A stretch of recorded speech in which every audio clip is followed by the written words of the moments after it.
The grass beneath my back feels cool and slightly damp. It is a specific kind of cold that seeps through a thin shirt, a sensation I have known for all the 30 years of my life. Yet tonight it feels entirely new. I press my palms flat against the earth, digging my fingers into the soil just a little as if I am trying to hold on to a spinning ball. Tonight is the last night. I look up. The sky is a deep velvet black, scattered with diamonds that do not twinkle as much as they used to. Or perhaps that is just my imagination. The atmosphere, that thin blue blanket that has protected us for billions of years, seems clearer than ever. I take a deep breath. I try to catalogue the smell. It smells of pine needles, damp soil, distant wood smoke, and the salty tang of the ocean located 50 kilometers to the east. I lock this scent into my memory. I store it in a safe place in my mind, right next to the sound of rain on a tin roof and the taste of a ripe apple. Where we are going, the air will be recycled. It will be clean, it will be safe, and it will be perfectly breathable, but it will never smell like this. There is a heaviness tonight, but it is not just in my heart. It is the gravity, 9.8 meters per second squared. That is the number we learned in school, the mathematical definition of the invisible hand that pulls us down. But numbers cannot explain the feeling. It is a hug. It is a constant firm embrace from a mother who does not want to let her children go. On the station and later on the New World, gravity will be simulated. It will be a trick of rotation and centrifugal force. It will keep our bones strong, but I wonder if it will feel the same.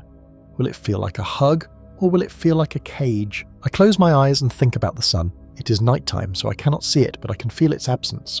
For all of human history, the sun has been our god, our clock, and our giver of life. It grew the wheat for our bread, it warmed our skin on beach days, it drove the winds that pushed our ships across the seas. But even stars have a lifespan, even gods grow old. They call it the cosmic deadline. It is a gentle phrase for such a terrifying reality.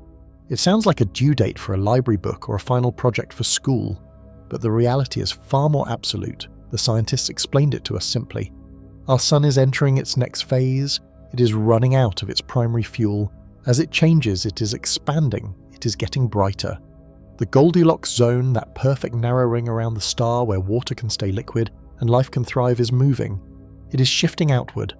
Earth is no longer in the safe harbour. We are drifting into the fire. There is no anger in this fact. The sun is not evil. It is not attacking us. It is simply doing what stars do. It is aging. It is like a parent who has grown too large for the house, whose embrace has become too warm, too tight until it starts to burn. We cannot stop the fusion of atoms. We cannot tell a star to stop growing. The deadline has arrived. So we have a choice. We could stay and wither, clinging to the past until the oceans boil and the atmosphere strips away. Or we can do the hardest thing a child ever has to do. We can leave home. I open my eyes again and trace the constellation. Orion, Ursa Major. They will look different where we are going. The map of the sky will be scrambled. I realize that I am not afraid. I thought I would be terrified, shaking with the fear of the void. But instead, I feel a strange, quiet peace. It is the peace of acceptance. We are not fleeing in panic. This is not a chaotic escape. It is a graduation. Humanity has spent its infancy in this cradle. We learn to walk here. We learn to make fire, to write poetry, to split the atom, and to love one another. But you cannot stay in the cradle forever. If you stay too long, the cradle becomes a coffin. To honour the life that Earth gave us, we must preserve it by taking it somewhere else. We are carrying the seeds of this world in our pockets. I sit up, brushing the dirt off my shoulders. The lights of the launch complex glow softly in the distance, miles away across the valley. The ship is there. It stands tall and silver, a needle ready to thread the fabric of the night. It does not look alien. It looks like a natural extension of the Earth itself, forged from its metals, fueled by its gases, built by the hands of its children. I think about the warmth of the morning sun one last time. I remember the way it feels on my face at 7 in the morning in the spring, gentle, promising. I know that the next sun I see will be a different star. It might be slightly redder or slightly whiter. It might hang differently in the sky, but it will be a sun and it will shine on our faces. A breeze rustles through the tall grass, making a shushing sound. Hush, it seems to say. It is okay. I stand up, my legs feel strong. I feel the connection between the soles of my shoes and the ground, and I stomp once firmly. A final physical contact, a goodbye kiss. Thank you, I whisper. The words are carried away by the wind. I am thanking the ground for holding me. I am thanking the trees for the air. I am thanking the history of every human who lived and died on this sphere to bring us to this moment. We are not abandoning them. We are taking their memory with us. We are the Ark. We are the library. We are the proof that this beautiful blue marble existed. The cosmic deadline is not an end, it is a push. It is the universe telling us that we are ready. We are ready to cross the dark ocean. We are ready to find a new shore. I turn my back on the view of the valley. I do not look down at my feet anymore. I look forward toward the lights of the ship. The nostalgia is still there, a warm, heavy stone in my chest, but it is no longer pulling me down. It is ballast. It keeps me steady. The night is quiet. The crickets are singing their rhythmic song, unaware that their world is changing. I envy them for a moment, but then I realize that I have something they do not. I have the horizon. And the horizon is no longer a line where the sky meets the land. The horizon is now endless. I zip up my jacket. The air is getting colder as the night deepens. It is time to go. I take one step, then another, moving away from the silence of the hill and toward the hum of the engines. I do not look back. To look back would be to doubt, and there is no room for doubt in the space between stars. I carry the earth inside me. That is enough. As we pull away from the warmth of our sun, the first thing that hits you is the silence. It is not just a lack of sound, it is a profound, heavy stillness. We are moving faster than any human mind can truly comprehend, leaving the safe harbour of our solar system.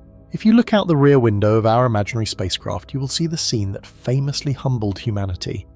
The Earth, our massive, chaotic, beautiful home, has shrunk. It is no longer a world of oceans and mountains, cities and forests. It is now just a pixel. It is the pale blue dot, a tiny speck of dust suspended in a sunbeam. As we travel further, even the sun, that great burning ball of fire that gave us life, begins to fade. It transforms from a blinding orb into just another bright star in the velvet blackness, eventually becoming indistinguishable from the billions of others. We are now drifting into the deep, cold waters of interstellar space, but we are not heading into emptiness. We are turning our gaze forward toward a faint, fuzzy patch of light in the constellation of Andromeda. This is not just a patch of light, it is a monster, it is a beauty, it is our destiny. We are entering the stage for the greatest show in our local universe, the local waltz. To understand this dance, you have to understand our neighbourhood. We live in a region of space called the local group. It is a small collection of galaxies, like a quiet village in the countryside of the universe.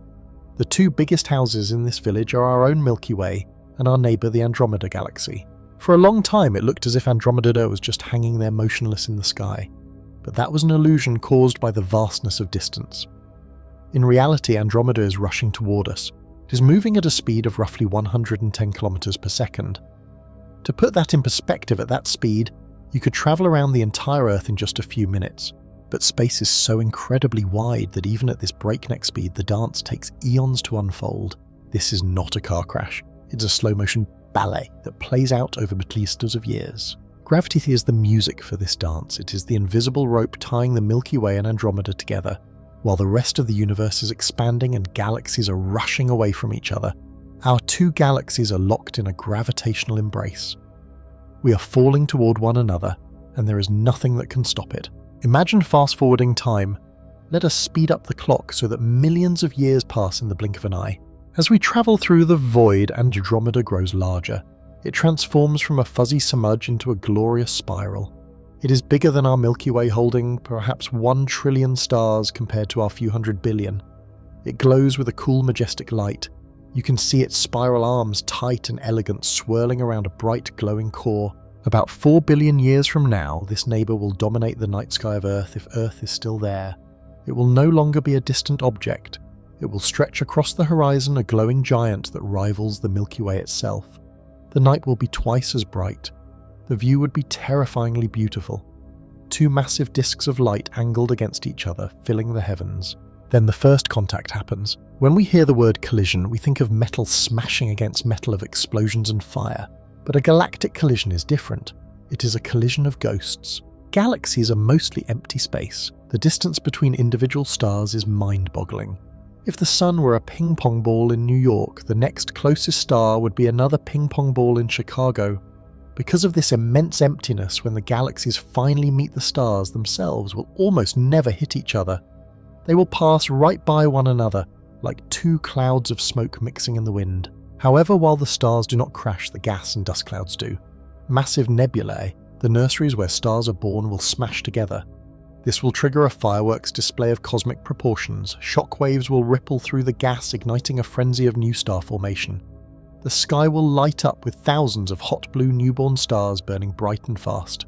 Gravity will then begin to wreak havoc on the shape of both galaxies. The orderly, beautiful spiral arms that we know today will be torn apart. As the two galaxies pass through each other, gravity will pull long streamers of stars out into deep space. These are called tidal tails. They will look like long glowing ribbons stretching out from the center of the dance like the flowing dress of a dancer spinning wildly. The galaxies will pass each other, slow down, and then fall back together again. They will swing past one another a second time, then a third, each time getting closer, the dance becoming more intimate and chaotic. The supermassive black holes at the centers of both galaxies, the dark hearts of these giants, will spiral inward. They will circle each other, drawing closer and closer, creating gravitational waves that ripple through the fabric of space-time itself. Finally, after billions of years of this chaotic waltz, the two will merge completely. The spirals will be gone.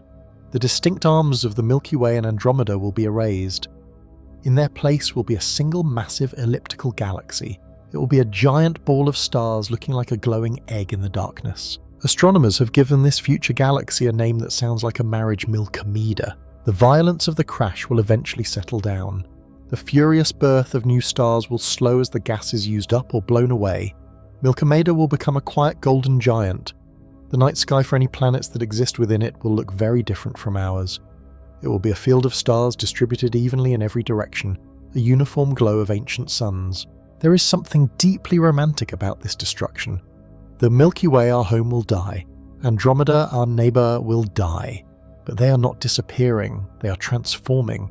They are sacrificing their individual identities to become something larger, something new. It is a reminder that in the universe nothing stays the same forever.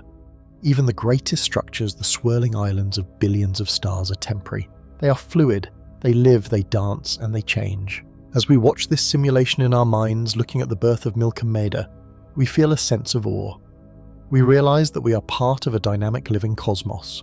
The destruction of our galaxy is not a tragedy.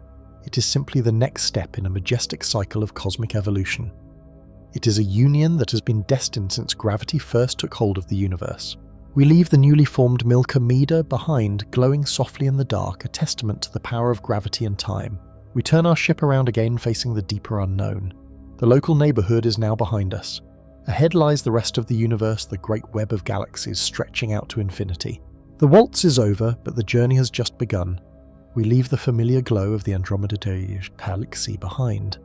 As we push outward, moving faster than the speed of light, the spiral arms of our home galaxy and its neighbours begin to shrink.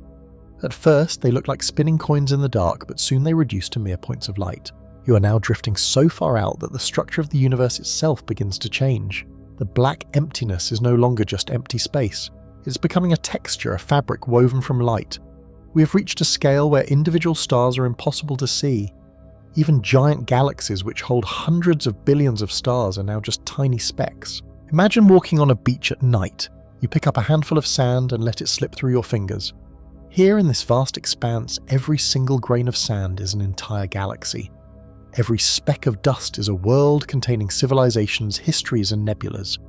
You are floating above a sea of diamond dust. This is the Laniakea supercluster. The name Laniakea comes from the Hawaiian language and it means immeasurable heavens. It is a perfect name. From this vantage point you can see why. It is huge beyond comprehension. It stretches out for more than 500 million light years. It is a home to 100,000 galaxies, including our own Milky Way. But Laniakea is not just a random collection of dots. It has a shape. It has a flow. As you drift here, you realize that the universe is not static. It is moving. It is alive. Look closely at the patterns of light. The galaxies are strung together like pearls on invisible strings. These strings are called filaments. They wind through the dark, connecting everything. Between these filaments are giant bubbles of darkness called voids where very few galaxies exist. It looks like a glowing spiderweb or the delicate veins of a leaf suspended in the eternal night. You feel a strange sensation here. It is a feeling of weightlessness, but also of direction. You are not just floating randomly, you are being carried. There is a current here.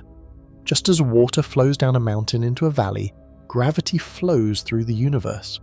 All the galaxies around you, the thousands upon the thousands of sparkling motes, are moving together. They are sliding along the invisible fabric of space. They are all flowing toward a single mysterious point. Scientists call this point the Great Attractor. It sits at the very heart of our supercluster. It is a gravitational anomaly, a place of immense power. We cannot see it clearly from Earth because it is hidden behind the thick dust clouds of our own galaxy, but out here you can sense its presence. It is not a black hole, though it pulls like one. It is a concentration of mass so heavy that it bends the shape of the universe around it. Think of it as the bottom of a gentle bowl. The Milky Way, Andromeda, and all the thousands of other galaxies are like marbles rolling slowly down the sides of this bowl. We are all falling together. This movement is not violent. It is not a crash. It is a slow, majestic river. The speed is incredible. We are moving at hundreds of kilometers every second, but the distances are so vast that it feels perfectly still. It is a motion that takes billions of years to complete. Allow yourself to relax into this idea. Close your eyes for a moment in your mind. Imagine you are lying on a raft in the middle of a wide, calm river. The water is warm and smooth. The current is strong, but it is not rough. It carries you effortlessly. You do not need to paddle. You do not need to steer. You only need to lie back and look up at the sky. That is what the galaxies are doing. They are surrendering to the flow. There is a profound peace in this surrender. In our daily lives, we often fight against the current. We worry about the future. We struggle to change our path. But here on the scale of the Laniakea supercluster, there is no struggle. There is only the flow. The Great Attractor calls to us across the deep ocean of space Koor. It pulls us with the gentle hand of gravity. It is a cosmic dance where everyone knows the steps. The Milky Way flows alongside its neighbours, a synchronized stream of light pouring through the dark. As you float here, watching this river of galaxies, you feel a sense of connection. You realize that our galaxy is not an island. We are part of a much larger continent of light. We are connected to galaxies millions of light years away by these invisible streams of gravity. The zone of avoidance, which hides the Great Attractor from our telescopes, is no longer a barrier for you. You understand that the mystery is part of the beauty.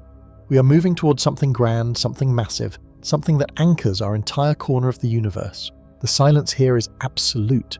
It is a velvety, heavy silence, but it is not lonely. It is the silence of a library or a cathedral. It is a respectful silence. The universe is busy doing its work, moving mass and energy across distances that the human mind cannot truly grasp. You watch the filaments of light stretch out. They look like the nervous system of a giant creature. Pulses of energy travel along them. Gas flows along these strands to feed new stars, and underneath it all is that steady, rhythmic pull toward the center. The Great Attractor. It is a poetic destiny. Everything we know, our sun, our earth, the atoms in your body, is part of this long journey. We are travelers on a river that has been flowing for billions of years and will continue to flow for billions more. Let the feeling of insignificance wash over you. In this vast river, your worries do not exist. They are too small to be seen. Even our entire galaxy is just a single drop of water in this celestial stream. This realization does not make you feel small in a bad way. It makes you feel light. It takes the weight off your shoulders. You are free to just exist. You are free to drift. The light from the galaxies around you is soft and diffused. It's not blinding like the sun. It is a glow, a luminescence that bathes you in calmness. You are safe here in the deep currents of space. As you drift further along this river of light, you can see other superclusters in the distance. They look like other islands, other glowing webs far away. But for now, this is our home, Laniakea, the immeasurable heaven. Rest here for a while. Let the gravity hold you. Let the Great Attractor guide you. There is nowhere else you need to be. There is nothing else you need to do. You are part of the universe, and the universe is carrying you home gently, slowly, peacefully down the long, winding river of stars. As we pull back the camera for the final time, moving away from the superclusters that once seemed impossibly large, a profound shift in perspective occurs. We are no longer looking at individual islands of stars. We have zoomed out so far that entire galaxies' collections of hundreds of billions of stars have been reduced to mere specks of light like dust motes dancing in a sunbeam. We have reached the largest scale of existence known to humanity. We are now looking at the skeleton of the universe itself. This is the cosmic web. At this distance, the universe does not look random or chaotic. It looks surprisingly beautifully organized. It resembles a vast three-dimensional spiderweb glowing faintly in the endless dark. It looks like the delicate spongy interior of a bone, or perhaps the intricate root system of a giant tree. But the most striking resemblance, the one that sends a shiver down the spine of every astronomer who sees it, is its similarity to the neural network of a human brain. The structure is built of two main components, the filaments and the voids. The filaments, bridges of light and gravity. The strands of this web are called filaments. These are the largest structures in the universe, stretching for hundreds of millions of light years across the dark. They are like massive cosmic highways. Imagine looking down at the Earth from a plane at night. You see cities as bright clusters of light connected by the thin glowing lines of highways. In the cosmic web, the cities are the massive galaxy clusters we saw earlier. The highways are the filaments. These filaments are not solid lines. They are made of dark matter and gas. They act as pipelines. Gravity pulls ordinary matter, hydrogen and helium gas along these strands. This gas flows like a river, traveling millions of miles per hour, feeding into the galaxy clusters at the intersections. This fresh supply of gas is what allows galaxies to continue birthing new stars. Without these filaments, the galaxies would starve and slowly fade away. Although they look thin from this distance, these strands are incredibly thick. A single filament can contain thousands of galaxies strung together like pearls on a necklace. Yet despite their massive size, they are merely the threads that hold the tapestry together. The invisible architect, dark matter. You might wonder what holds this impossible structure in place. Why don't the galaxies just fly apart? The answer lies in something we cannot see. If we looked only at the visible light, the stars and the gas, the web would look faint and broken. The true architect of this web is dark matter. Think of dark matter as an invisible scaffolding or a skeleton. It makes up about 85% of the matter in the universe. We cannot see it, touch it, or interact with it, but we know it is there because of its gravity. Over billions of years, dark matter clumped together, forming these long strands and knots. Ordinary matter, the stuff that makes up stars, planets, and us, was simply pulled in by the dark matter's gravity. The visible universe is just the decoration the lights draped over this invisible Christmas tree. We are living inside a structure that is mostly ghost-like, held together by a force we are still trying to understand. The great voids, the bubbles of nothingness. Between these glowing filaments lie the voids. These are the terrifyingly empty spaces of the cosmos. If the filaments are the structure, the voids are the gaps. They are gigantic spherical bubbles of almost pure emptiness. Some of these voids are hundreds of millions of light years across. Inside them there is very little. There may be a few lonely dwarf galaxies drifting in the dark, separated from the rest of the universe, but mostly there is just silence. These voids act like the holes in a sponge. They define the shape of the web. Interestingly, these voids are growing. As the universe expands, these bubbles get bigger, pushing the filaments of galaxies closer together, squeezing the web into tighter and sharper lines. It is a slow-motion dance between gravity pulling things together and the expansion of the universe pushing things apart. A neural connection. As we float here looking at this grand design, the emotional impact is overwhelming. The resemblance to a brain cell. A neuron is not just a visual coincidence. It feels like a philosophical revelation. A mouse brain cell has a central body and long thin arms that reach out to connect with other cells.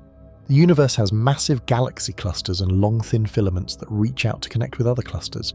In a brain, information travels along these arms as electrical signals, and the cosmic web matter and gravity travel along the filaments. Mathematical studies have shown that the growth dynamics of the cosmic web and the growth of a brain's neural network are statistically very similar. They both evolve to create the most efficient connections possible. It is as if the laws of physics and the laws of biology are following the same blueprint, just on vastly different scales. This realization brings a feeling of deep connection. We are not just living in the universe. We are part of a system that looks startlingly like a living thing. Are we the atoms inside a giant cosmic mind? It is a poetic thought. While science does not say the universe is actually thinking, the visual parallel reminds us that we are part of a unified whole. The final perspective. From this vantage point, the conflicts and boundaries of Earth seem non-existent. Even our galaxy, the Milky Way, is too small to be seen individually. We are just a tiny part of a filament flowing through the dark, connected to everything else. The cosmic web is a testament to time. It took nearly 14 billion years for gravity to sculpt this masterpiece from the smooth soup of the early universe. It is a sculpture made of light, gravity, and time hanging in the void. It is beautiful. It is terrifying in its size, but mostly it is unifying. It shows us that despite the vast distances, nothing in the universe is truly isolated. Everything is connected by these invisible threads woven together in a grand cosmic tapestry that stretches on forever. We are the universe experiencing itself standing on a tiny rock, looking up to realize that we are part of a web that is more magnificent than we ever dared to dream. We have left the swirling lights of the galaxies behind. We are drifting now, moving further and further away from the warm glow of the stars, floating out into the deep quiet spaces between the islands of light. If you look out the window of our imaginary ship or simply close your eyes and imagine the view, it looks like absolute nothingness. It is a blackness so deep and so perfect that it feels endless. For a long time, humans looked at this space and thought it was truly empty. We thought the universe was just a collection of shiny objects, stars, gas, and planets scattered across a blank, boring canvas. We thought that what we could see with our eyes and what we could detect with our telescopes was everything that existed. We believed that light was the only storyteller in the cosmos, but we were wrong. As we float here in this silence, I want you to change how you feel about the dark. Usually darkness triggers a primal fear in us. It represents the unknown, the cold, or the predator, or hiding in the shadows. But out here in the grand design of the universe, the darkness is not a monster. It is a cradle. We are currently floating in the invisible ocean. Scientists call this dark matter. To understand why this invisible ocean is so comforting, we have to think about how a galaxy works. Imagine a merry-go-round on a playground. When it spins very, very fast, you have to hold on tight to the metal bars. If you let go, the speed flings you off into the grass. This is a basic rule of movement. The faster something spins, the more gravity or holding force you need to keep it together. Decades ago, astronomers looked at beautiful spiral galaxies like our own Milky Way. They measured how fast the stars on the edges were moving. They expected the outer stars to be moving slowly, just like the outer planets in our solar system move slower than the inner ones. But they were shocked to find that the stars on the edge were moving incredibly fast. They were spinning so fast that by all the laws of physics, we knew they should have been flung out into space billions of years ago. The galaxy should have torn itself apart. There was not enough visible matter, not enough stars, not enough gas, not enough dust to create the gravity needed to hold those fast-moving stars in place. It was as if you were watching a rodeo where a rider is spinning wildly on a bull, not holding on to anything, yet somehow magically staying perfectly seated. That is when we realize something else is there. There is a massive invisible presence hugging the galaxy. We cannot see it because it does not interact with light at all. It does not reflect light like a planet, it does not shine like a star, and it does not block light like a cloud of dust. It is a ghost. It passes right through you, right through the Earth, and right through our ship as if we are not even here. But it has gravity. It has weight. In fact, there is 5 times more of this invisible substance than there is of the normal matter that makes up you, me, your dog, the mountains, and every star in the sky. Float in this realization for a moment. 85% of the matter in the universe is invisible to us. We are the minority. We are just the glittering foam on top of a very deep, very calm ocean. This is where the feeling of safety comes in. Instead of thinking of dark matter as a spooky ghost, think of it as the great mother of the cosmos. In the very early universe, just after the Big Bang, everything was a hot, chaotic soup of particles. If there had only been normal matter, the universe might have remained a boring, smooth soup forever. But dark matter was there.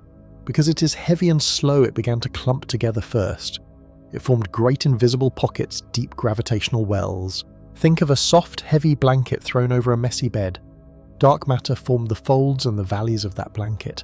It created a structure, a framework, a skeleton for the universe. Once these invisible pockets formed, they acted like a cozy nest. They pulled the normal gas, hydrogen, and helium into their gravitational embrace. The dark matter said to the gas, "Come here, settle down and be safe." Inside these protective cocoons of dark matter, the gas was able to gather, cool down, and become dense enough to ignite into the first stars. Without dark matter, the galaxies would never have formed. Without galaxies, stars would not have formed. Without stars, the heavier elements like carbon and oxygen would not have been created. And without those elements, we would not be here. So as we drift here in the void, we are not floating in emptiness. We are floating in the substance that made us possible.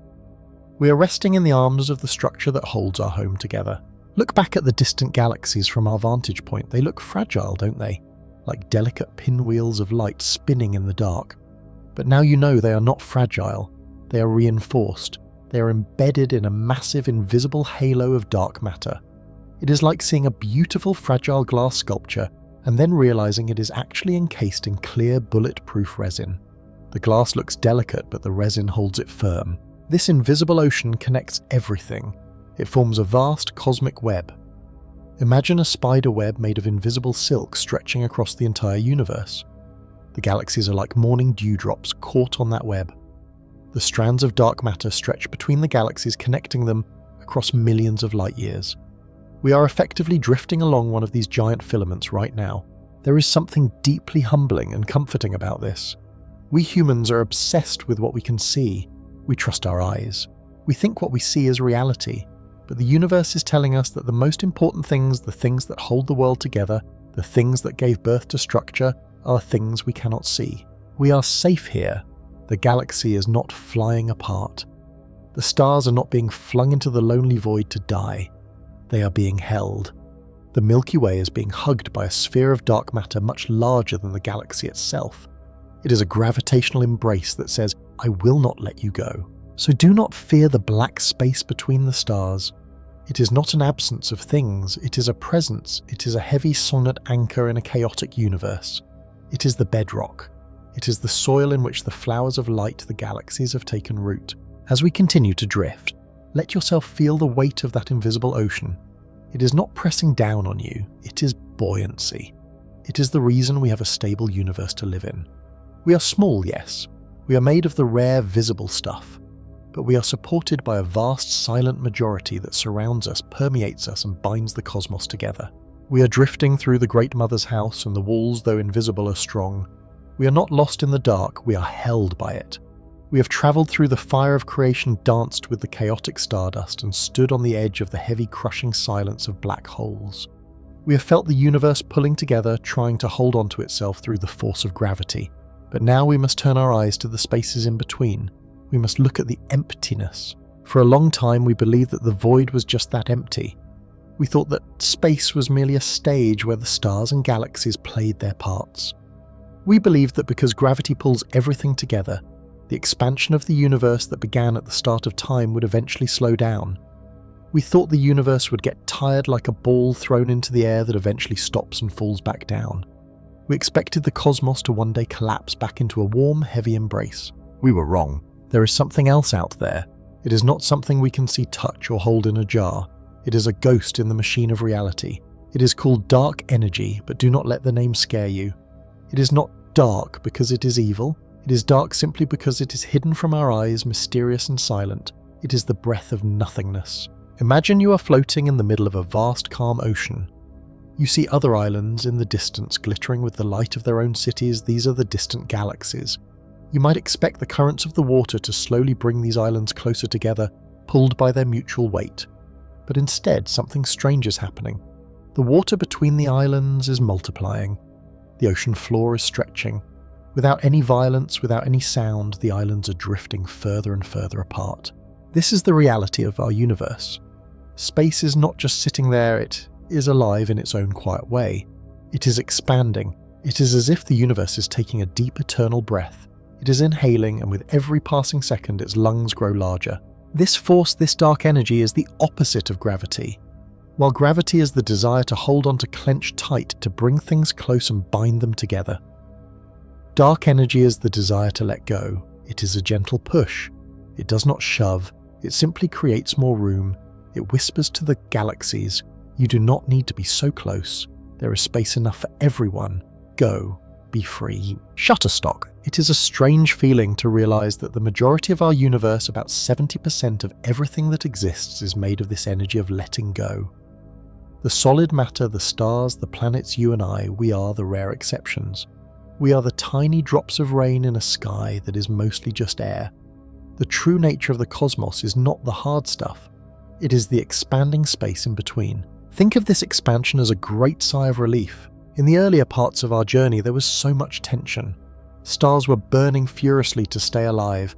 Black holes were eating everything in their path. Gravity was fighting a constant war against the desire of matter to fly apart. It was a universe of struggle and noise, but here in the realm of dark energy, the struggle is over. The breath is smooth and steady. The universe is stretching out its arms, unclenching its fists. It is pushing the galaxies away from each other faster and faster every day. There is a profound emotion in this physics. It is the feeling of liberation. Think about the moments in your life when you held on to something too tightly. Maybe it was a worry, a person, or a memory. Holding on takes energy. It creates tension in your muscles and your mind. Gravity is like that anxiety. It wants to control to keep everything in a tight knot. Dark energy is the moment you finally decide to relax.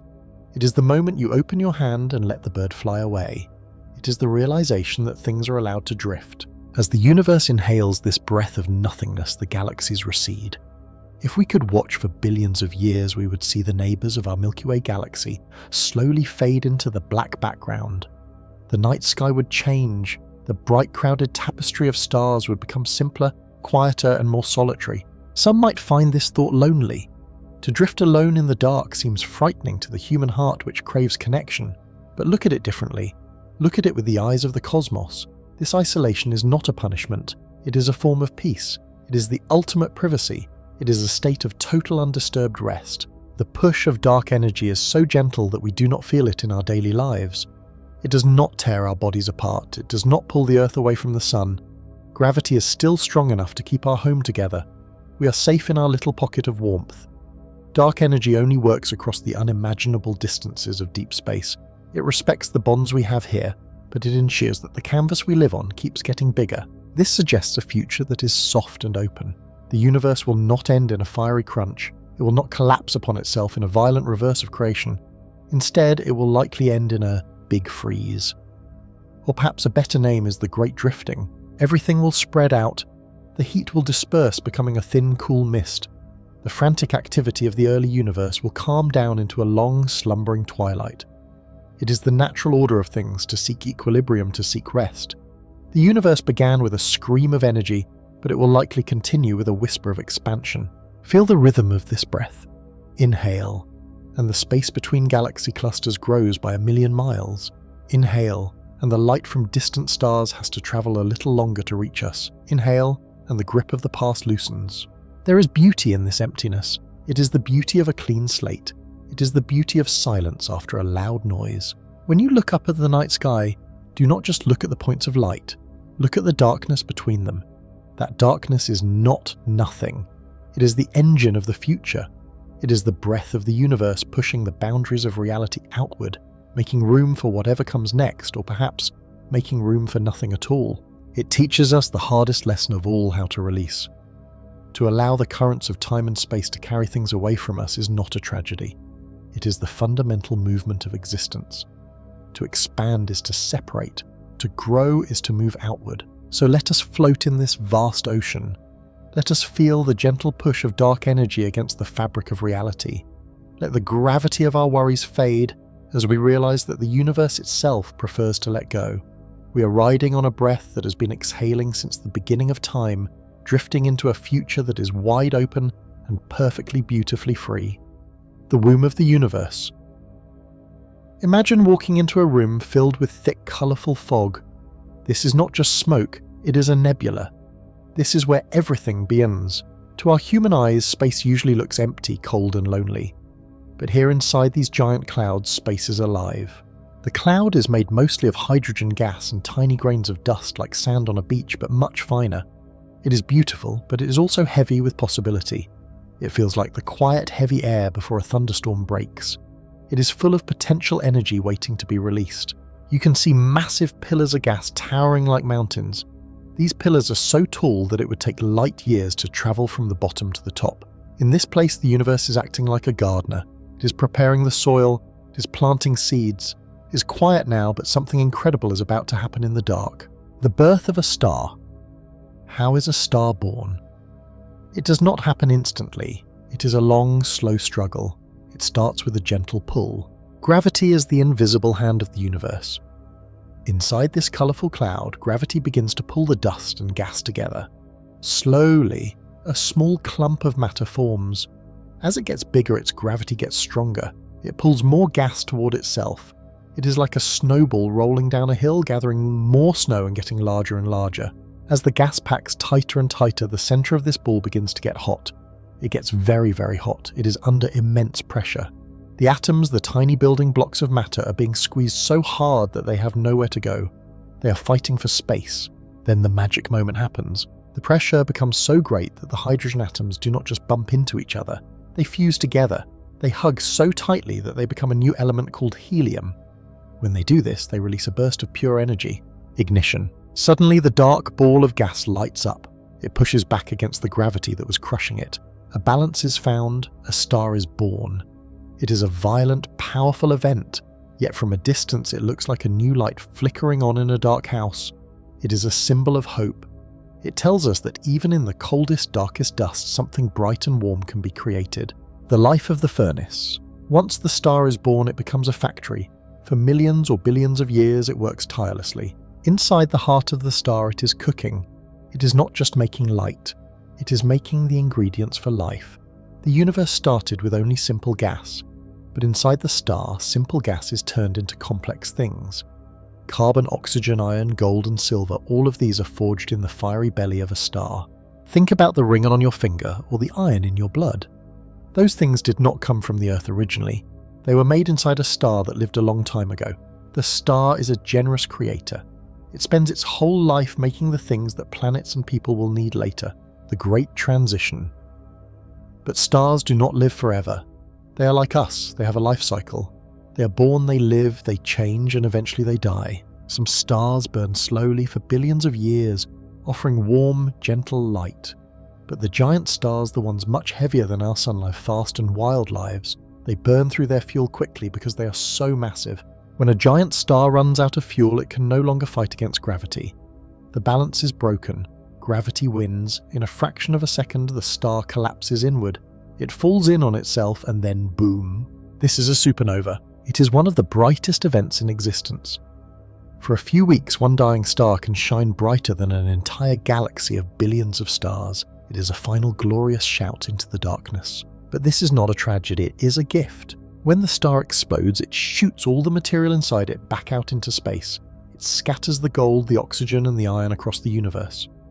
The death of the star enriches the cosmos. It spreads the seeds for new life, new planets, and eventually people like us. Without the death of stars, we would not exist. The keeper of memories, the black hole. After the explosion, the fire fades, but something remains. If the star was very, very heavy, its core does not stop collapsing. It gets smaller and smaller, it gets heavier and heavier. It becomes so heavy that it punches a hole in the fabric of reality itself. This is a black hole. For a long time, we told stories about black holes being monsters. We thought of them as cosmic vacuum cleaners, hungry beasts that eat everything, like planets and stars. We feared them because they are dark. We feared them because we did not understand them. But let us look at them differently today. Let us change our perspective. A black hole is not a monster, it is a guardian. It is the anchor of the galaxy. Just as the sun holds the Earth in orbit, a giant black hole in the center of our galaxy holds millions of stars together. It keeps the galaxy from flying apart. Without its heavy gravity, our starry home would drift away into nothingness. It is the shepherd of the flock, keeping the stars safe in their spiral dance. The guardian of time, there is something even more poetic about a black hole. Gravity is so strong near a black hole that it bends not just space but time itself. If you were to fly a spaceship near the edge of a black hole, the point of no return time would slow down for you. A few minutes for you might be thousands of years for the rest of the universe. In this way, black holes are the keepers of time. They are time capsules. Everything that falls into a black hole is gone from our sight, but physics tells us that information cannot be truly destroyed. The black hole holds the history of everything it has ever touched. It preserves the memory of the star that died to create it. It is a graveyard, yes, but it is also a library. It is a monument to the past that stands firm while the rest of the universe changes and ages around it. They are the quiet, dark lighthouses. They do not guide us with light, but with gravity. They tell us where the center is. They remind us that even when a light goes out, the presence of that star remains. Its influence is still felt. The circle of life reincarnation. So we stand here, floating between the bright pink clouds of the nebula and the deep, quiet shadow of the black hole. They seem like opposites. One is birth, one is death. One is bright light, one is total darkness, one is expansion, one is collapse. But in the universe, they are partners. They are holding hands in an endless dance. When a star dies and explodes as a supernova, the shockwave travels through space. That shockwave hits a quiet sleeping cloud of dust, a nebula. That push wakes up the cloud. It stirs the dust. It starts the gravity pulling again. A new star begins to form from the ashes of the old one. The material that falls near a black hole spins and heats up, shooting out energy that can also help form new stars far away. The black hole remembers the past. The nebula dreams of the future. Nothing is ever truly lost. The atoms just change partners. The energy just changes form. It is a perfect, endless circle. It is reincarnation on a cosmic scale. We are not just looking at space, we are looking at a mirror. We see our own cycle of birth and death reflected in the stars. We see that the end is never really the end. It is just the material needed for a new beginning. In the darkness of the black hole and the light of the nebula, we find the most human emotion of all hope. The hope that life always finds a way to continue, that the story never truly stops. Imagine yourself drifting further away from the swirling clouds of Jupiter, further from the icy rings of Saturn, moving gently toward the very edge of where we can see. You're floating in the deep velvet blackness of interstellar space. Here the sun is just another bright star in the distance, no larger than a coin held at arm's length. The intense heat is gone. The gravity is gone. There is only stillness. There is only you and the endless open ocean of the night. In this place we begin to listen. For decades we have built giant metal ears on our home planet. These are massive radio telescopes shaped like great white bowls turned upward toward the heavens. They sit in quiet deserts and silent valleys waiting. They are listening for a signal, a song, a whisper, anything that might tell us that we are not alone. We listen to the radio waves that travel at the speed of light, crossing the vast gaps between the stars. We scan the frequencies, turning the dial of the cosmos, hoping to hear a voice. But what we hear is silence. It is known as the Great Silence. To some, this might seem frightening, but tonight let us look at it differently. Let us see this silence as a heavy, comforting blanket. It is the kind of silence that falls over a house when everyone has gone to sleep and the lights are turned off. It is a peaceful, resting silence. When we analyze the numbers, the silence becomes a beautiful mystery. Our galaxy, the Milky Way, is incredibly old. It has been spinning for billions of years. There are billions of stars just like our Sun, and many of them have planets just like our Earth. Probability suggests that the sky should be buzzing with activity. It should be full of messages, full of travelers, full of other minds reaching out. But instead, the stars simply burn in quiet majesty. Why is the universe so quiet? Perhaps the answer lies in the concept of rest. Just as you are laying down to rest right now, perhaps the universe itself has seasons of sleep. There is a theory that advanced civilizations, those that have existed for millions of years, have decided to hibernate. They are not gone, they are simply waiting. Imagine a civilization that has done everything. They have explored their worlds, they have mapped their stars, and they have solved their great problems. Now they are tired. They have entered a state of deep digital sleep, a process called estivation. They are sleeping through the long hot summer of the universe, waiting for a cooler, quieter time to wake up. Picture these ancient worlds. They are silent planets orbiting dim stars. There are no lights on their surface, no noisy transmissions, no ships zooming back and forth. Just giant silent machines humming with a low vibration, keeping the dreams of a trillion souls safe while they sleep for eons. They are wrapped in the cocoon of the void, resting until the universe is ready for them again. In this way, the silence is not empty. It is full of potential. It is a library at night filled with books that are closed, waiting to be read. It is a house full of sleeping people, breathing slowly, dreaming vivid dreams that we cannot see. Or consider another possibility. A possibility that makes you, specifically you, incredibly precious. Maybe the silence exists because we really are the first. Think about how rare that would make us. In all the endless dark, in all the freezing void amidst the burning plasma of stars and the swirling dust of nebulas, there is this one small blue spark of consciousness. Us. You. If we are alone, then the universe is not ignoring us. The universe is waiting for us. We are the way the universe knows itself. Every thought you have, every feeling of love, every moment of peace is a miracle. It is the universe waking up, opening its eyes and looking around. In the great silence, your mind shines like a lighthouse. The quiet emphasizes the value of your existence. Without the background of silence, music would have no meaning. Without the dark, light would have no definition. The emptiness of space is there to hold the precious weight of your life.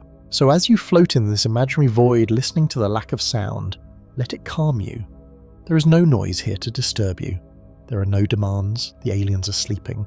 The stars are burning silently and the comets are drifting without a sound. There is a background hum, however. If you listen very closely to the fabric of space, you can hear the cosmic microwave background. It is a soft hiss like the sound of static on an old television. or the sound of rain falling on a roof far away. This is the afterglow of the Big Bang. It is the oldest light in the universe, stretched out over 13 billion years until it became a sound. Let that white noise wash over you. Shh. It is the lullaby of the cosmos. It surrounds you, gentle and constant. It has been playing since the beginning of time, and it will play until the end. It wraps you in a frequency of pure history. You are safe in this silence. The distances are too great for anything to reach you and too great for you to worry about. The nearest star is 4 light years away. That means even light, the fastest thing in existence, takes 4 years to travel there. That is a buffer of time and space that protects your solitude. Feel the privacy of the universe. Often in our daily lives, we are surrounded by noise. Traffic, phones, conversations, screens.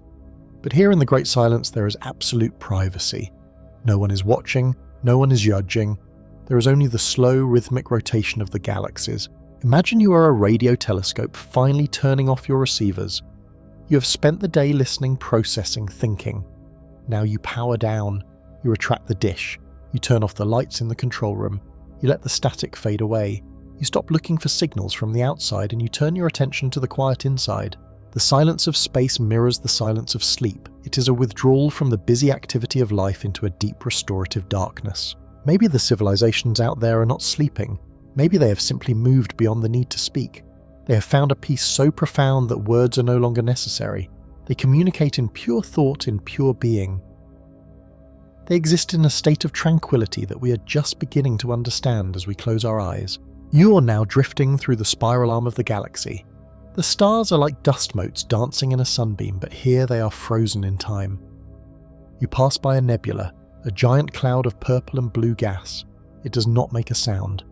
It simply hangs there, suspended in the nothingness, beautiful and still. You are a traveller in the great silence. You do not need to solve the Fermi paradox tonight. You do not need to know if we are alone or if we are surrounded by sleeping giants. All you need to know is that the silence is soft. The silence is kind. Allow your breathing to match the slow rhythm of a pulsar star. In and out, in and out. A pulsar spins and flashes regular and steady, the heartbeat of the galaxy. Let your heart slow down to match it. The solitude is not lonely, it is spacious. It gives you room to expand, room to relax your muscles, room to let go of the tension in your shoulders. In this vast space, your problems are microscopic. They float away like tiny grains of sand lost in the infinite beach of the cosmos. Everything is slow here. A revolution around the galaxy takes 250 million years. Compared to that, your night of sleep is just a blink, but it is a necessary blink. So accept the sense, welcome it. It is the velvet curtain falling on the stage of the day. The show is over. The audience has gone home. The lights are dimmed. It is just the quiet theatre of your mind now. We are the universe listening to itself, and tonight the universe is tired. Tonight the universe wants to close its eyes. Tonight the universe drifts into the great silence, content to simply be without answers, without noise, without worry. Drift deeper into the dark, the radio waves fade. The stars blur into a soft glow. The silence is perfect. You are not alone. You are at one with the peace of the infinite. Sleep now in the quiet arms of the galaxy. The walls hum. It is not a loud sound, but it is always there. It is a deep, low vibration that travels through the metal floor and into the soles of my shoes. When I lie in my bunk at night, I feel it in my back. This is the heartbeat of our world. It is the sound of the massive fusion engines working tirelessly, pushing us through the great nothingness of space. To some, this noise might be annoying. To us, the people born inside the hull, it is the most comforting sound in the universe. It means the ship is alive. It means we are safe. If the silence ever came, that would be the true terror. The hum is our lullaby, a constant white noise that wraps us in a blanket of stability. I walk down corridor C, running my hand along the smooth, cool wall. The lights are currently set to morning mode, a soft, warm yellow that mimics the rising sun of a planet I have never seen. This is my favourite time of the shift. Most of the ship is still sleeping or quietly starting their day. I am heading to the hydroponic gardens, the green lungs of our travelling metal can. The moment the doors to the garden slide open, the air changes. In the corridors, the air is scrubbed clean, smelling of nothing but recycled oxygen and faint ozone. But in here, the air is thick and heavy. It smells of wet dirt, crushed leaves, and humidity. It smells like life. The temperature is kept at exactly 24 degrees Celsius to keep the plants happy. I take a deep breath, filling my lungs with the scent of tomato vines and damp soil. This is the most precious room on the ship. My job is simple but vital. I am a caretaker. I walk the rows of vertical farming towers. These are tall columns of green stretching from the floor to the ceiling, bathed in the purple and white glow of the artificial grow lights. I check the water lines. I look for yellowing leaves. I search for any sign of sickness in the plants. We cannot afford to lose a crop. We rely on the algae vats for our basic calories, which is a tasteless green paste, but these gardens provide our vitamins and our joy. A real strawberry sweet and red is a gift used for birthdays and weddings. Today I am pruning the soybean plants. Snipton, snipson, snip, snip here. The rhythm is calming. Beside me, my friend Jaren is checking the nutrient levels in the water system. We work in comfortable silence, surrounded by the gentle sound of water trickling through pipes and the ever-present hum of the engines. "Do you think they have trees like this on the destination?" Jaren asks, breaking the silence. He does not look up from his tablet. "Bigger, I hope," I reply, carefully cutting a dead leaf. "The archives say the trees on Earth were taller than the ship."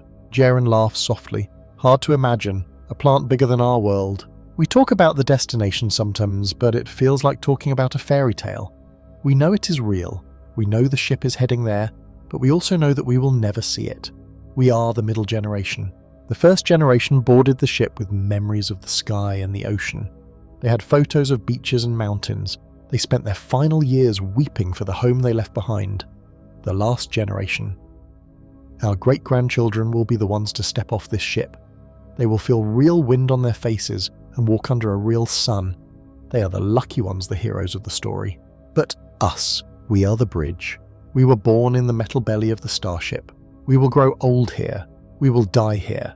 Our bodies will be recycled to feed the gardens that will feed the children who will eventually land. For a long time when I was younger, this made me sad. I felt trapped. I felt like I was living in a waiting room that never closed. But as I have grown older, that feeling has changed into a sense of warm acceptance. There is a nobility in being the bridge. Without us, the chain breaks. Without our daily work checking the water, fixing the filters, teaching the children, the ship would die before it ever reached the new star. We are the guardians of the seed. After my shift in the garden, I head to the common area for a meal. The room is bustling. The day cycle is in full swing now. People are sitting at long metal tables eating from trays. There is laughter. A group of children is playing a game into the corner, chasing a ball that moves slowly in the slightly lower gravity of the habitation ring. I sit with my family.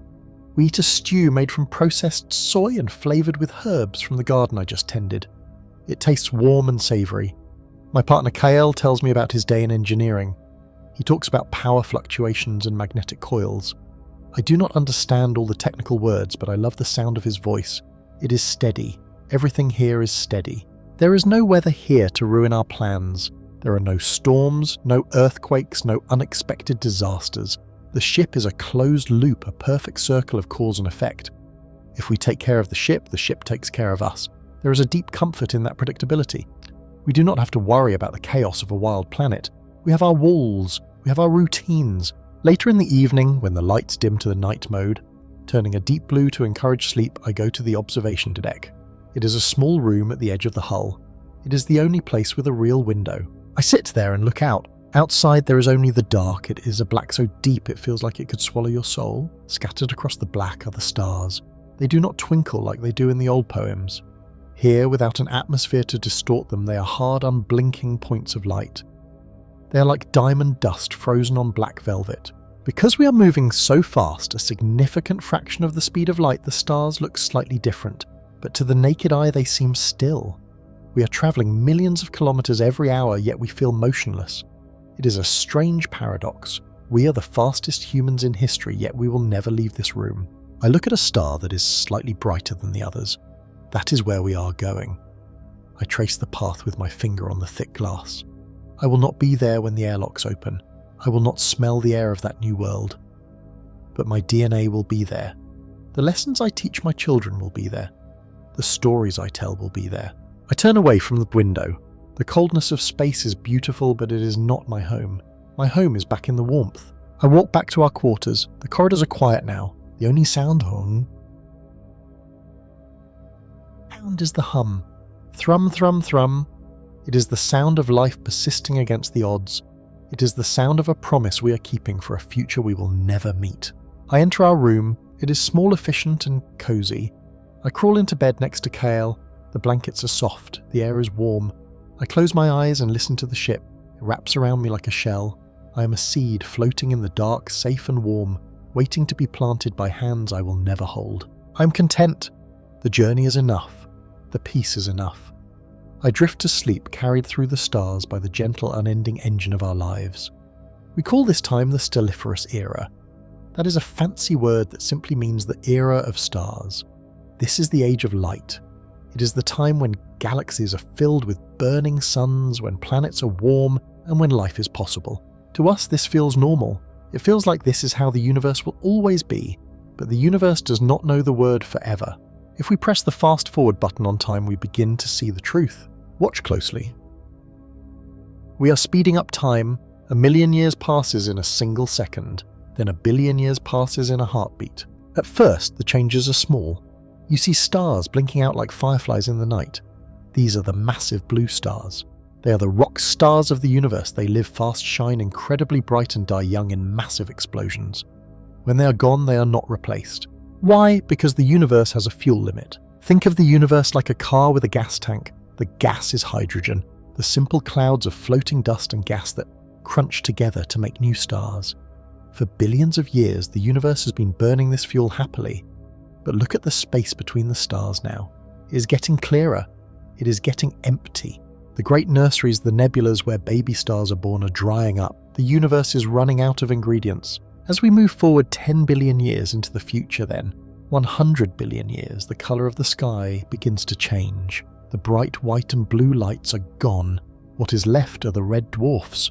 These are the small, quiet, thrifty stars. They burn their fuel very, very slowly. They are the survivors. They keep the galaxy glowing with a dim red light for a very long time. But even the most careful survivor cannot live without food. One by one, over trillions of years, these red stars finish their fuel. They do not explode with a bang. They simply fade. They shrink. They cool down. Imagine a city at night where the power plant has shut down. One by one, the windows in the skyscrapers go dark. First the streetlights, then the houses, until only a few candles are left flickering in the distance. That is what is happening to our galaxy. Visual. The spinning spiral arms of the galaxy slow down. The bright city lights of the stars dim until the screen is almost entirely black with only faint ghostly dots remaining. Narrator, we have now arrived at the end of the era of stars. The lights have gone out, the party is over. We are crossing the threshold into the next great chapter of history, the degenerate era. Do not be afraid of the name. It sounds sad, but in science it just describes the state of matter that remains. This is the era of the leftovers, the era of skeletons. In this dark future, the only things that remain are the corpses of stars. There are 3 kinds of ghosts haunting this dark universe. First, there are the brown dwarfs. These were the failed stars, the ones that never got hot enough to shine. They just sit there, cold and heavy. Second, there are the neutron stars. These are incredibly small but heavy remnants of exploded stars. They are city-sized balls of pure density. And third, the most common of all, are the white dwarfs. Remember our sun, when it dies, it will not explode. It will shed its outer layers and leave behind its core, a hot, dense ball of carbon about the size of Earth. That is a white dwarf.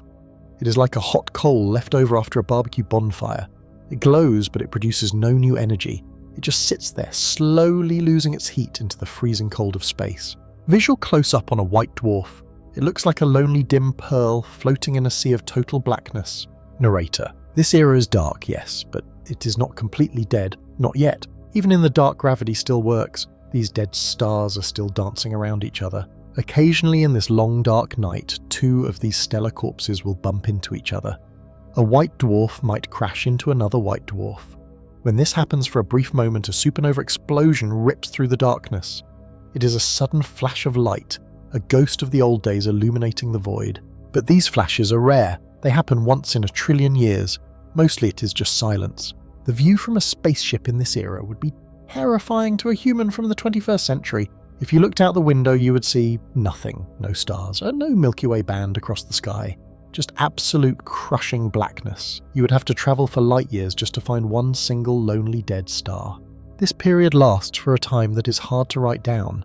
It is not billions of years, it is trillions upon trillions of years. If the entire history of the universe were a 24-hour clock, the time of humans and suns and bright stars, the time we live in now would be less than a split second at the very beginning of the day. The degenerate era is the long afternoon and the endless evening. It is a time of waiting. The white dwarfs cool down. They turn from white to yellow to red. Eventually they will lose all their heat. They will become black dwarfs, frozen dark rocks floating in the void invisible to the eye. This is the natural way of things. It brings a sense of calm, not sadness. Think about a forest in winter. The leaves have fallen. The flowers are gone. The trees look like skeletons against the grey sky. It looks dead, but it is simply a different state of being. The frantic energy of the summer is gone, replaced by a cold, still stability. We, the humans of the present, are incredibly lucky. We won the lottery of time. We opened our eyes during the brief, beautiful moment when the universe was decorated with jewels of light. We live in the only time where it is possible to look up and see a sky full of wonder. We live in the golden age, but as we watch the last white dwarf fade into the darkness, we must accept that everything changes. The energy spreads out, the heat dissipates, the universe is getting ready to sleep. But wait, even rock dissolves eventually. As we move even further into the future beyond the understanding of normal numbers, something strange begins to happen to ordinary matter. The atoms themselves, the building blocks of everything we know, begin to get tired. But that is a story for the next era. Long after the era of starlight has ended, we enter the final, longest chapter of existence. To understand this moment, you must first imagine a silence so deep that it swallows not just sound, but time itself. This is not the silence of a library or a sleeping city. This is the silence of a machine that has finished its work and has been turned off forever. For billions upon billions of years, the universe was a place of violence and creation. It was a story of energy bunching together to form stars, and those stars exploding to create the ingredients for life. It was a constant struggle against the cold. But now in this distant future, the struggle is over. The universe has not been destroyed. It has simply grown tired. It is settling down for a nap that will last forever. This phenomenon is what scientists call the heat death. The name sounds frightening, like a fiery inferno, but the reality is the exact opposite. It is the big freeze. It is the ultimate cooling down. To understand why this happens, we have to look at a rule of nature called entropy. In simple terms, entropy is a measure of how spread out energy is. Nature loves to share.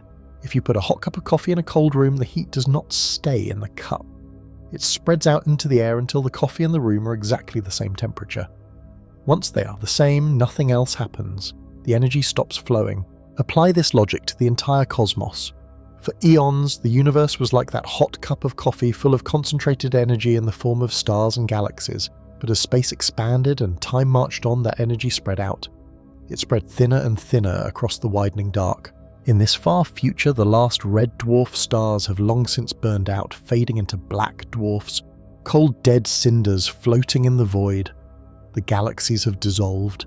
The only things remaining are black holes, the last great reservoirs of energy. But even these giants are not immortal. Through a process called Hawking radiation, they slowly leak energy back into the vacuum.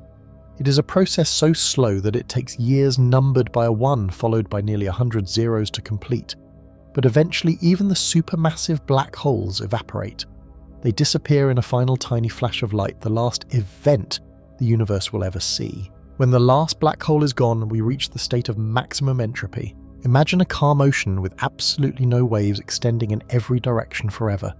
There are no peaks, no valleys, no movement. The water is perfectly flat. This is the universe now. The energy is distributed so evenly, so perfectly, that nothing can ever happen again. In our current time, life and machinery work because of differences. We need a hot side and a cold side to run an engine. We need the sun to be hotter than the earth to sustain life. We need potential, but in the heat. Death, there are no differences left. The temperature is the same everywhere, just a tiny fraction of a degree above absolute zero. Because everything is the same, there is no flow of energy. Without the flow of energy, there is no change, and this leads to a profound realization. Without change, time ceases to have meaning. Time is just a way we measure one event following another. If absolutely nothing changes, not a single atom moves, not a single particle vibrates differently from another, then time for all intents and purposes stops. The clock does not break, it just has nothing left to measure. This is where the fear of the end transforms into a sense of peace. Think of all the turmoil in the history of the cosmos. Think of the collisions of planets, the exploding supernovas, the chaotic birth of solar systems. Think of the history of life, the struggle for survival, the pain of evolution, the wars, the heartbreak, the frantic need to do more, be more, see more. All of that was driven by low entropy, by the chaotic need of energy to find a balance. Now that balance has been achieved, the universe has reached a state of thermodynamic equilibrium. There is a distinct beauty in this. It is a state of absolute perfection. Nothing is out of place because there is no place distinguishable from any other. The chaos of existence has been smoothed out into a flawless uniform sea of radiation. There is no more suffering. Suffering requires consciousness, and consciousness requires complex interactions of energy which are no longer possible. There is no more decay because everything that could decay has already done so. There is no more loss because there is nothing left to lose. It is the ultimate good night. If you were to exist in this time floating in the endless dark, you would not feel lonely. Loneliness is a longing for connection. Here the separation between things has vanished because the things themselves have dissolved into the background. You would simply be part of the stillness. It is like the feeling of a deep, dreamless sleep. When you sleep without dreaming, you are not aware of the darkness, nor are you aware of the passage of time. You simply are not. It is a break from the burden of being. The heat, death, is that sleep writ large across the canvas of eternity. The universe is not dead in a violent sense. It is merely finished. It has completed its mission. It spent trillions of years dancing, burning, and creating, spending every ounce of its energy to explore every possibility of existence. Now the account is empty. The debts are paid. The books are balanced. This equilibrium is the natural destination of all things. Order naturally moves toward disorder, and concentration naturally moves towards spreading out. It is not a failure of the universe. It is the universe fulfilling its destiny. It is the return to the womb of non-existence, a restoration of the peace that existed before the Big Bang. But this time it is a peace that comes after experience rather than before it. So do not weep for the freezing cosmos. Do not fear the dark.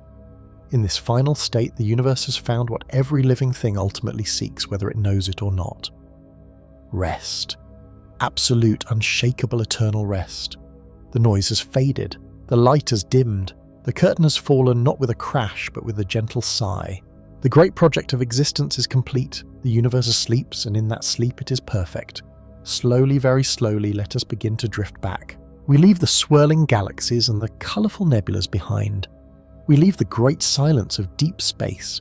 We float gently down through the layers of the atmosphere, through the roof, and back into this quiet, comfortable room.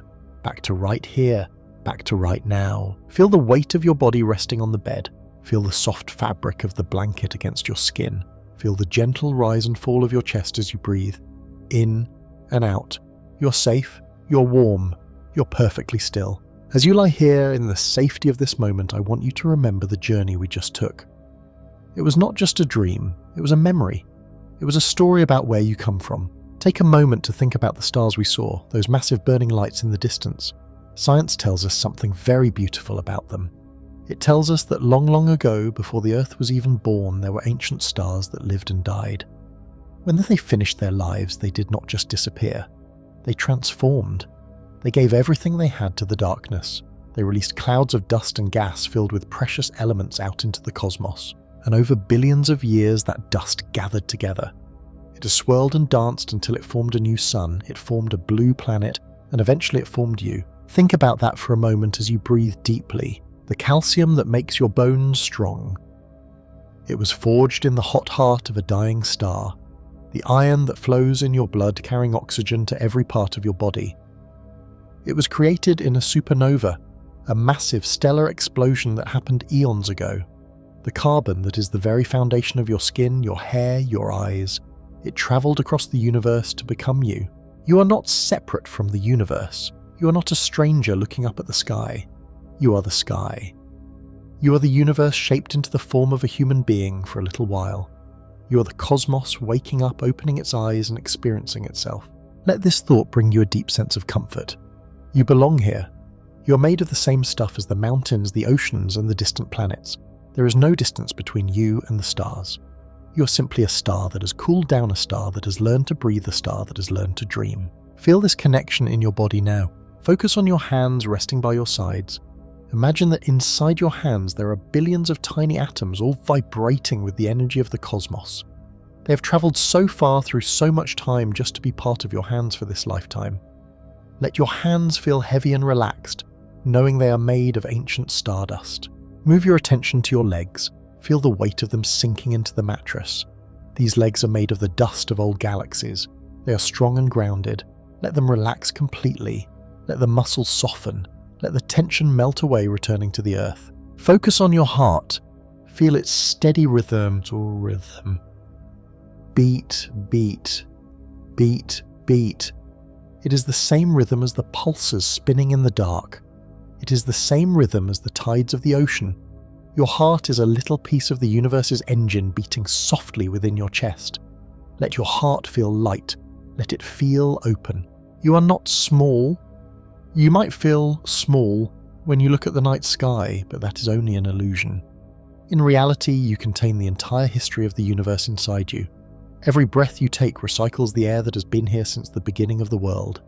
Every thought you have is energy sparking like a tiny lightning storm in the galaxy of your mind.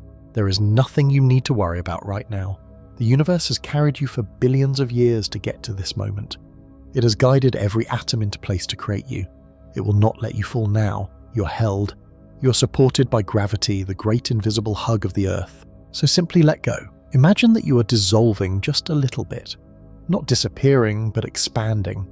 Imagine the edges of your body becoming soft and fuzzy. You are melting back into the energy around you. You're becoming part of the soft darkness of the room. You're becoming part of the quiet night. There is a peace in knowing that you are stardust. It means that you are eternal. Forms change, stars burn out, planets shift. But the ingredients that make you the energy that is you never truly goes away. It just changes shape. It dances forever. But for now, the dance is slowing down. The music of the cosmos is turning into a lullaby. A low humming sound of silence. Drift deeper into that silence. Visualize a soft golden dust falling gently over you. It is the dust of sleep. It sprinkles over your forehead, smoothing out any lines of worry. It sprinkles over your eyes, making your eyelids feel heavy and pleasant. It sprinkles over your shoulders, pushing them down away from your ears into a position of total rest. You are returning to the source. You are returning to the quiet place where all things begin and end. Allow your breathing to become even slower, even softer. In, counting 1, out, counting 2, in, like the tide coming in, out, like the tide rolling back. You are a traveller who has come home. You have seen the wonders of space, and now you have returned to the most wonderful place of all your dreams. The universe is tired. The stars inside you want to rest. They have burned brightly all day, and now they are ready to dim their lights. Let the darkness wrap around you like a velvet blanket. It is not a scary darkness, it is a nurturing one. It is the darkness of the soil where seeds grow. It is the darkness of space where stars are born. It is the darkness of sleep where the body heals. Sink into it, trust it. There is nothing left to do. There are no more questions to answer. There are no more miles to travel. The journey is complete. Everything is exactly as it should be. You're exactly where you're meant to be. You are stardust, you are golden, and you are very, very tired. As you drift off, carry this knowledge with you into your dreams. You are vast. You are ancient. You are loved by the universe because you are the universe. Sleep now, traveller. Rest your heavy eyes. Let the galaxy spin slowly around you as you float into the deep, warm ocean of sleep. Good night, Stardust. Good night, good night.